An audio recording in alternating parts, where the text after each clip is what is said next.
Thank you all for joining today. Seriously, it was pretty incredible to see how much is possible, and yet, as Colin just mentioned, it's really only scratching the surface today of what you can do. And I think Colin said it perfectly, that the sky's the limit.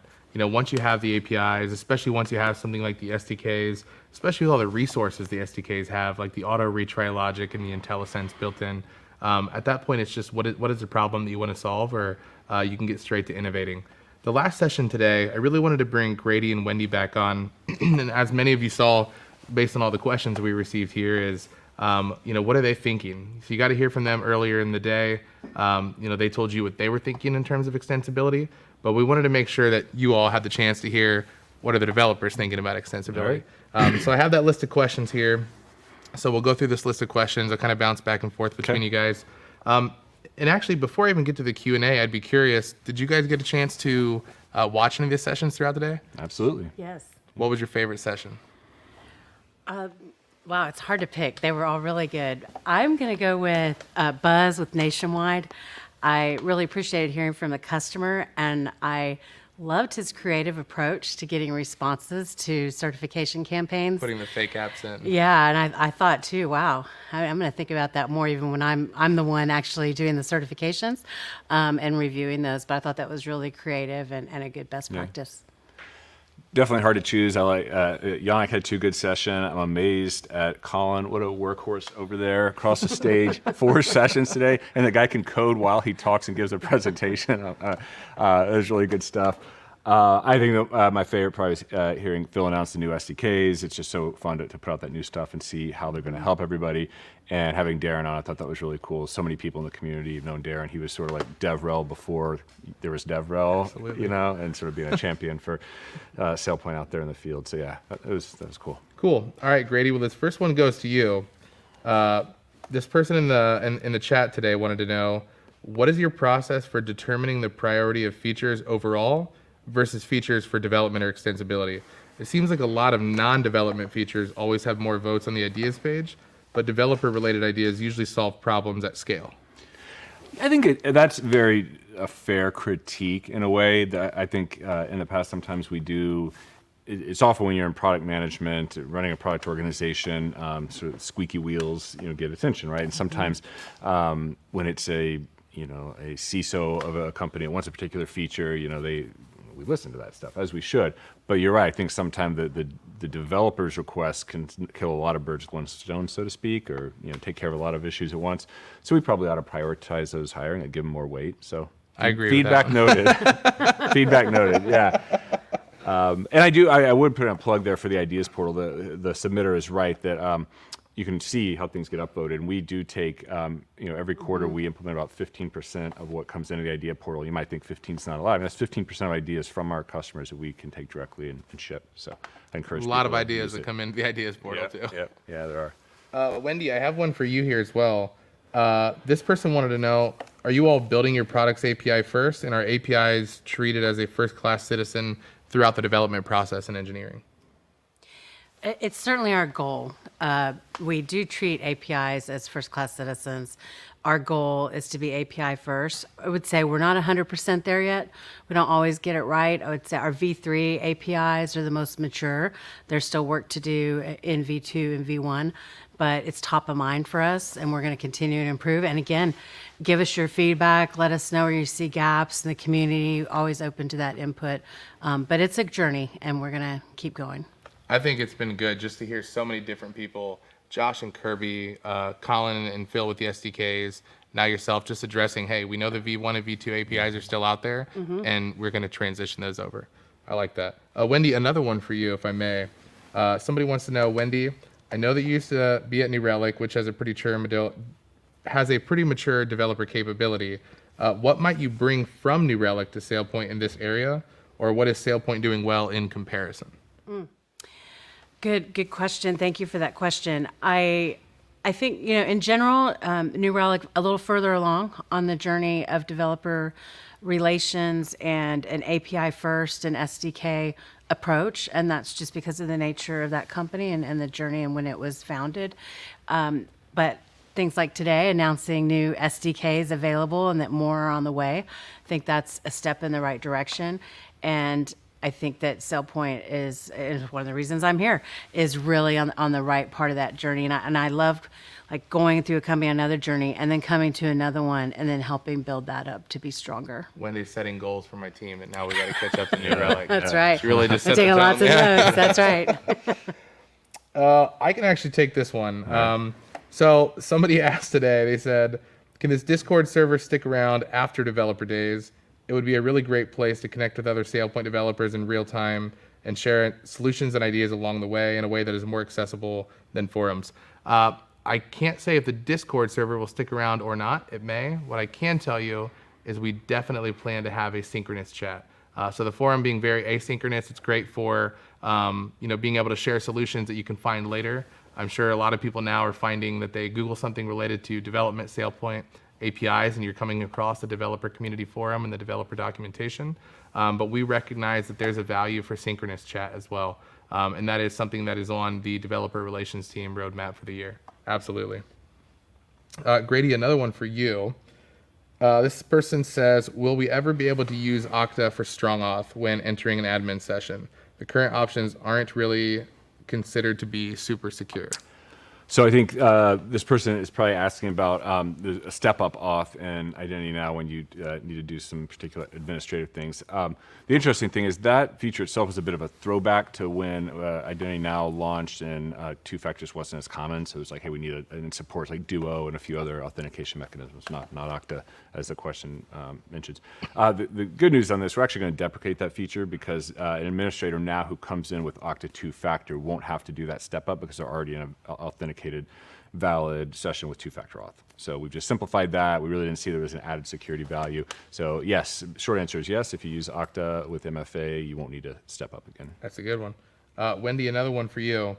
What are your thoughts on open source code, and why do you feel like the developer community should be based on an open source concept?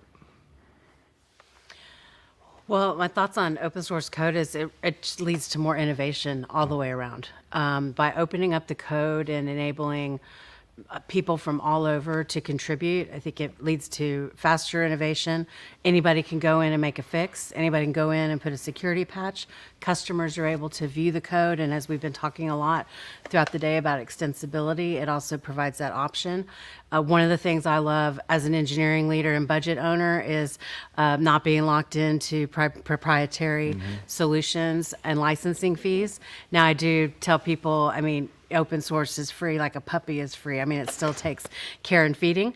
And so, you have to be careful about that and be careful about how you're distributing that open source and just pay attention to it. So, got to be a little careful, but I think it's definitely a powerful model.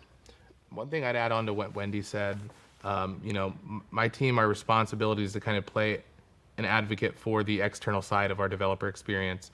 And one of the big values for external developers is the trust and confidence it brings when you can actually see the code that's going to be executed in your environment. So rather than something being black boxed in a system just saying, trust me, I'm definitely going to do it right, that you can actually see the code and you can agree that it's being done the way that you want it to be done. It adds a lot of trust to the developers that are running it for sure. This is an easy one that I can answer. Somebody said, I don't know if I caught it, but will there be recordings available? There will be. This is all being recorded, and all the recordings will be available later right on developer.sailpoint.com. Grady, one for you. Somebody said, why did you choose to build a team focused on the developer experience, and where in the SailPoint org does your developer relations team sit, and why? So we touched on it a little bit this morning, but if you weren't there, the reason we started a developer relations team is because we were hearing so much desire from customers to better leverage our APIs. And so we heard it loud and clear. We said we have to have a team that interfaces with them and, someone who can kind of see the inside and the outside. So that's how we started DevRel, and developer relations sits under Wendy. So Jordan works for Wendy, and we talked a little bit this morning about where DevRel sits. I've seen the state of DevRel surveys, and it sits in different places and different orgs. We like it being really aligned with engineering because it gives Jordan a direct path into your organization. That's right. So, We like that too. We like being able to take that feedback directly to the engineers. yeah. Wendy, one for you. This person just wants to know, what are you most excited about at SailPoint related to our developer experience and our developer community? Wow. Well, I mean, I'm really have so far just, stuck my big toe in the water, so to speak. And so I'm looking forward to jumping in feet first and learning more. I'm still in major learning mode. So ramping up, learning more about what's going well, where are people struggling, where are the gaps, and how do we improve. And then looking forward to getting to know more of our customers and the influencers in the developer community and getting more involved in helping make developer relations the best it can be for the SailPoint development community. Do you have influencers in DevRel? There are influencers in DevRel for sure. Wendy's going to meet them. Yeah. Now, I guess if we have influencers in identity software development, Darren J. Robinson would probably be one of I them would for sure. agree. Yeah. So Darren, shout out to you if we end up doing some paid influencing work. Yeah. This one, I think either of you could answer this question. So whoever wants to Okay. take this. We'll fight for it. Do you see workflows becoming more extensible for developers, like adding the ability to run scripts within the workflows? You may take it. Yeah. We'll put you on the spot in week 3 to answer. We do. I think that's a great suggestion. We have a really great roadmap for workflows. Just a ton of more capabilities coming, and so we'll continue to report out on that. The product manager will give updates on workflows to customers, and maybe we can get them out for a DevRel session to talk about it. But short answer is yes. And if you've got other ideas like that, I'll put another plug. Throw them in the ideas portal. Yeah. It's a way for us to track them and make sure. And when you put something in the ideas portal, we don't just throw it to someone who's sort of administratively prioritized. It goes right to the product team that owns that product. So people should know that. I can answer this one. It's kind of a technical API question.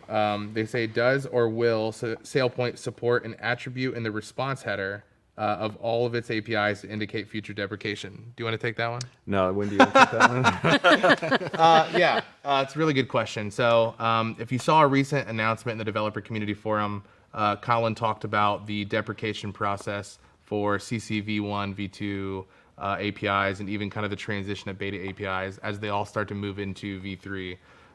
For the CC v1 and v2 APIs, those headers won't be present. But for v3 and beta and the other APIs going forward, those headers will be present. One thing that's really cool, although our team hasn't really publicized this because I don't think it's directly relevant or needed for our developers to be successful, for those of you out there that are interested, you can actually go to our SailPoint open source GitHub repository, and you can actually see all of the API guidelines that we use internally here at SailPoint, sort of the 10 commandments of building an API at SailPoint, if you will. There's 200 or 300 rules in there that our engineers follow in terms of what they should or shouldn't, can or cannot, or should do when building an API at SailPoint. And all of those guidelines are completely open source and viewable for you all to look at. So when we think about how we build APIs, you're able to actually see those rules that we follow.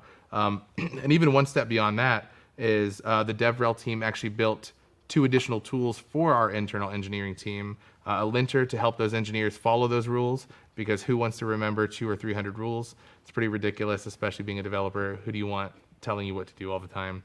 So we built a linter that allows those engineers to follow those rules through the command line and through their GitHub PRs. And then we also built a schema validator. So as those engineers build APIs, we actually take their API, run it, and then check the schema against the open API spec just to make sure it is definitely what they said it should be.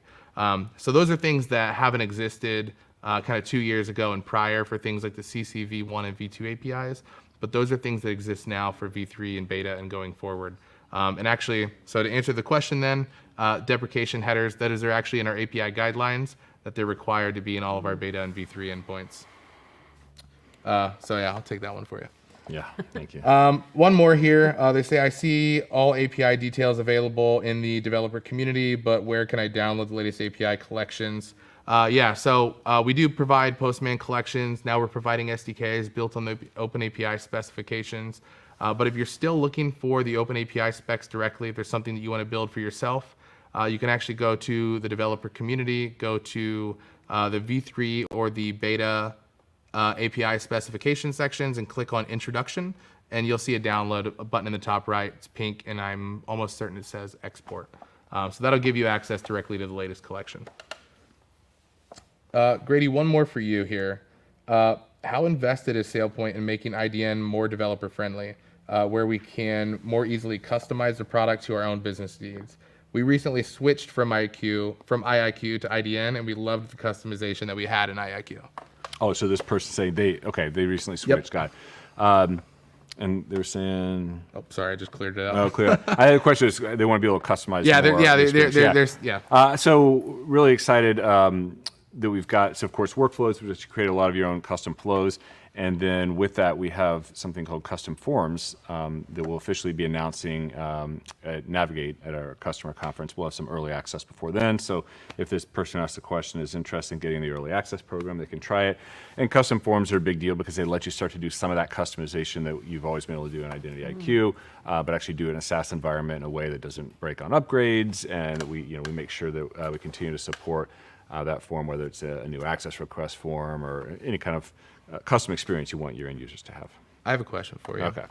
Could you ever see a world in where the UI for IdentityNow is extensible, the ability to build plugins for a web interface? We've talked about it, and that's another one. We'd love to hear from developers as to what they want.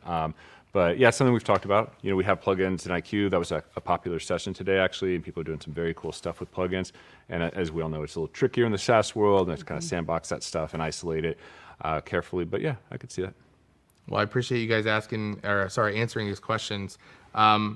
Day one for Developer Yeah. Days, first day in the books, 2 more days to go. Do you guys have Well, any parting words for developers or What do you think? managers of developer teams? I'd say keep the questions coming, keep sharing the ideas. I've been just really impressed with all the presenters today, and I have learned a ton. So I look forward to continuing to learn. And like Jordan said, if you can't catch it live, then the recordings will be available, so you can still get all the content. I would just say, immerse yourself in the community, ask those questions. We talked a lot about community today. I think people should know, and I hope you don't mind me saying this, steal your thunder, but we had over 1,000 unique streamers, visitors today for Developer Days, and sometimes you'll have people like log in and check and then drop off. We had 700 people consistently, give or take, all throughout the whole day across the 2 tracks. And so I think you asked me back in the fall, like what would be a good target. And I think I said, if you could get 200 people, I'd be impressed.